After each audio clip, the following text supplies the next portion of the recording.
அமைச்சர் பதவியை செந்தில் பாலாஜி ராஜினாமா செய்துள்ளார். சட்டவிரோத பண பரிமாற்ற தடை சட்டத்தின் கீழ் அமைச்சர் செந்தில் பாலாஜியை அமலாக்கத்துறையினர் கடந்த 2023 ஜூன் 14ஆம் தேதி கைது செய்தனர்.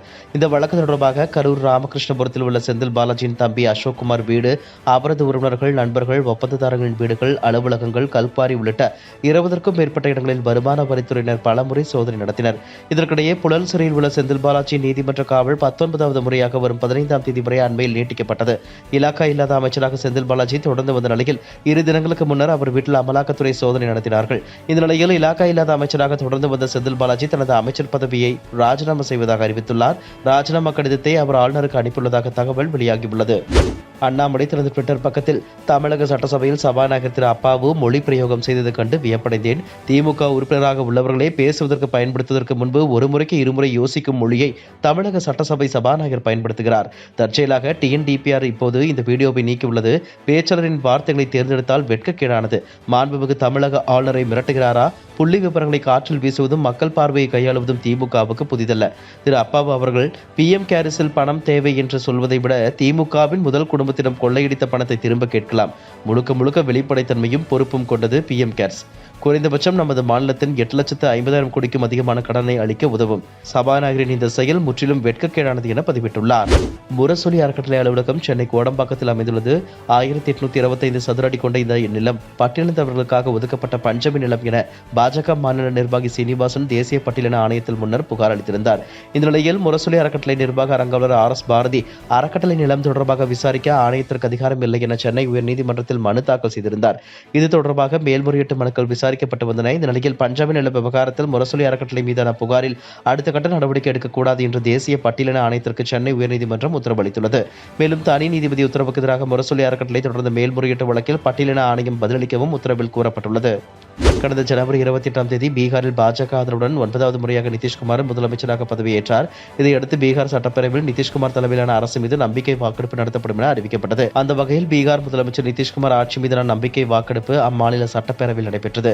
இந்த நிலையில் பீகார் சட்டப்பேரவையில் நடந்த நம்பிக்கை வாக்கெடுப்பில் நிதிஷ்குமார் அரசு வெற்றி பெற்றது. அதன்படி நம்பிக்கை வாக்கெடுப்பில் 129 சட்டமன்ற உறுப்பினர்களின் வாக்குகளை பெற்று பெரும்பான்மையை நிதிஷ்குமார் நிரூபித்தார். நம்பிக்கை வாக்கெடுப்பை புறக்கணித்து ராஷ்டிரிய ஜனதா தளம் கட்சியினர் பேரவையிலிருந்து வெளிநடப்பு செய்தனர். இதற்கிடையில் பீகார் சட்டசபை சபாநாயகர் அவத் பிகாரி சௌத்ரியை பதவி நீக்கம் செய்யும் தீர்மானம் பேரவையில் நிறைவேற்றப்பட்டது. இந்த தீர்மானத்திற்கு ஆதரவாக 125 உறுப்பினர்களை வாக்களித்தனர். எதிராக 112 உறுப்பினர்கள் வாக்களித்தனர் என்பது குறிப்பிடத்தக்கது. ஆளுநர் உரையை முழுமையாக படிக்காமல் சென்றது தொடர்பாக செய்தியாளர்கள் கேள்விக்கு பதிலளித்த எடப்பாடி பழனிசாமி, தேசிய கீதம் இசைப்பது தொடர்பாக ஆளுநர் ஏற்கனவே சபாநாயகருக்கு கடிதம் எழுதியிருக்கிறார். கோரிக்கை நிறைவேற்றப்படாத காரணத்தால் ஆளுநர் உரையை புறக்கணித்துள்ளார். இது ஆளுநருக்கும் அரசுக்கும் இடையே உள்ள பிரச்சனை. சட்டப்பேரவையில் அதிமுக எதிர்க்கட்சியாக உள்ளது. அதற்கு எதிர்க்கட்சி தலைவராக நான் உள்ளேன். துணைத் தலைவராக அதிமுக சார்பில் ஒருமனதாக உதயகுமார் அவர்களை துணைத் தலைவராக தேர்ந்தெடுக்கப்பட்டார். இதுகுறித்து பலமுறை சட்டப்பேரவைத் தலைவரிடம் கோரிக்கை வைத்தோம். எதிர்க்கட்சி துணைத் தலைவராக RB உதயகுமார் அங்கீகரிக்கப்பட்டு அவருக்கு தேவையான இருக்கையை ஒதுக்க வேண்டும் என்று கேட்டுக் கொண்டுள்ளோம். ஒவ்வொரு முறையும் ஏதாவது ஒரு காரணத்தை சட்டப்பேரவைத் தலைவர் கூறுகிறார். இனியும் எந்த காரணத்தையும் சொல்ல மாட்டார் என நாங்கள் நம்புகிறோம். மரபை கடைபிடிக்க வேண்டும் என்று அவர் கூறுகிறார். மீண்டும் ஒருமுறை வலியுறுத்துவோம்.